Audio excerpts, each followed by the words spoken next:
Hello दोस्तों, veterans नमस्कार। मैं दीवान सिंह। मैं आपको बता रहा था कि आर के भटीजा साहब जो एसबीबीजे के हैं, उन्होंने एक बहुत लंबा लेटर चीफ लेबर कमिश्नर को लिखा और every point he has covered. इसको मुझे लगभग 4 वीडियोज में कवर करना पड़ रहा है। यदि इसमें से मैं एक भी शब्द छोड़ता हूं तो इसका मतलब उनके साथ अन्याय होगा। जो व्यक्ति इतनी मेहनत की है, और मेरे ख्याल में पहली बार किसी व्यक्ति ने चीफ लेबर कमिश्नर को इतना लंबा लेटर लिखा है, कवरिंग ऑल द पॉइंट्स। अब मैं केवल इसको पढ़ के बताऊंगा। 2 जो पार्ट है मैं ऑलरेडी कर चुका हूं, ये मेरा तीसरा पार्ट है। आप पढ़ के ही बताऊंगा, ज़्यादा एक्सप्लेनेशन नहीं करना है क्योंकि एक्सप्लेनेशन उन्होंने खुद ही दे रखा है।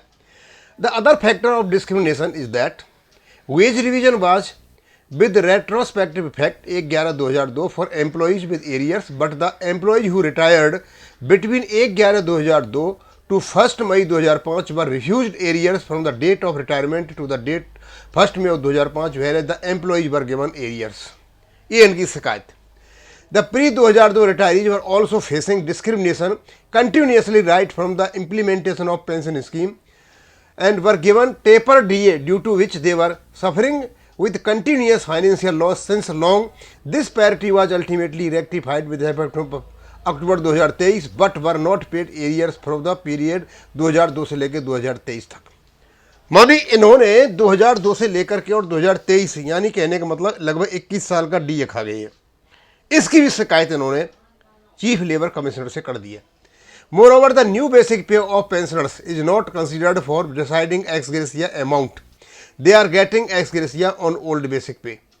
The next discrimination is that the BPS, which is well known for the introduction to a new plan called Special Allowance Attracting Dearness Allowance, but not counted for PF, basic pension, including other superannuation benefits. Clause 12 of the 10 bypass is reproduced here below. With effect from 1/11/2012, the workman employee should be paid special allowance at the rate of 7.7% of basic pay with applicable DA thereon. Thus, special allowance with special DA will not be reckoned for HRA and other superannuation benefits with pension, including contribution to NPS, PF and gratuity.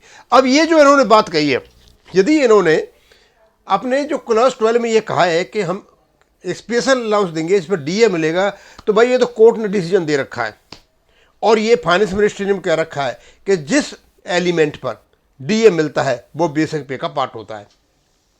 It is to be noted that only 2% of the funds were allocated for wage revision and the rest of 7.5% was subscribed for special allowance with the only intention that basic pension of the employees who retired after 1/11/2012 get less in basic pension and applicable DA.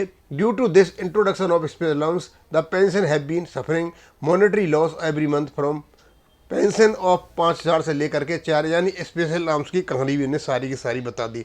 अब special allowance का तो ऐसा है, ये Uttarakhand high court से case जीत चुके हैं, supreme court में पड़ा है और मोस्ट प्रोबेबली ये इनके फेवर में जाएगा क्योंकि वहाँ पर कंडीशन ही इस प्रकार की हैं। अब मुझे नहीं लगता कि उनका इसमें किसी प्रकार का मैं कोई एक्सप्लेनेशन लीगल वगैरह दूं, मुझे ज़रूरत नहीं है उसकी। मैं चाहता था कि ये चीज़ आ करके यूट्यूब पर पड़े और हमारे जितने भी रिटायर्ड जो पेंशनर्स हैं इन चीज़ों को जाने और उन तक इन्फॉर्मेशन पहुँचे। बस हल्की हल्की न्यूज़ दूंगा, ज़्यादा नहीं दे रहा, ज़्यादा समय वेस्ट नहीं करूँगा। ये आपका पार्ट 3। थैंक यू, धन्यवाद।